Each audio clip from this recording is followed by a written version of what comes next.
जब भी हमें किसी सेट ऑफ स्टेटमेंट को बार बार एक कोड के अंदर रिपीटेड वे में एग्जीक्यूट करना हो, जब तक कंडीशन फॉल्स ना हो जाए, उस केस में हम यूज करते हैं व्हाइल लूप। आइए समझते हैं इसको एक एग्जांपल के द्वारा। इस एग्जांपल में हमें ये जानना है कि नंबर 1 और 7 के बीच में कौन सा नंबर ऑड है, कौन सा नंबर इवन है।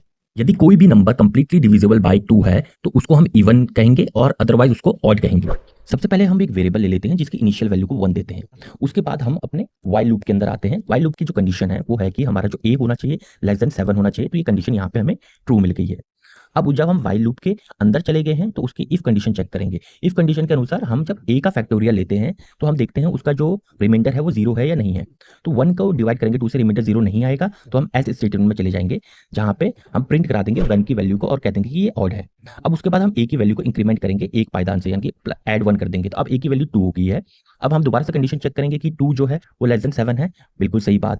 और 2 फैक्टोरियल 2, रिमाइंडर आएगा 0, ये कंडीशन भी हमारी इफ वाली ट्रू हो गई है, यानी कि इस बार हम प्रिंट कर देंगे कि हमारा जो 2 है वो हमारा एक इवन वैल्यू है।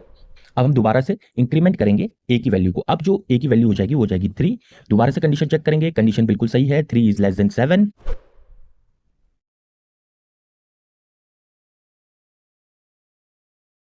तो अब a की वैल्यू हमारी 6 होगी जो कि एक लेस देन 7 नंबर है, और हम इफ कंडीशन में जाते हैं। इफ कंडीशन यहाँ पे हमें सेटिस्फाई करेगी क्योंकि हमारा 6 को डिवाइड करेंगे 2 से, रिमाइंडर आता है 0, तो हम कर देंगे 6 हमारा एक इवन नंबर है, प्रिंट। अब हम फिर से a की वैल्यू को इंक्रीमेंट कर देते हैं। अब a की वैल्यू आ जाती है 7। अब यहाँ पे देखिएगा हमारा जो वाइल कंडीशन है, जाके कि 7 7 से छोटा है इज इक्वल टू 7, तो ये हमारा बंद हो जाएगा, लूप एग्जीक्यूशन कंप्लीट हो जाएगा यहाँ पे।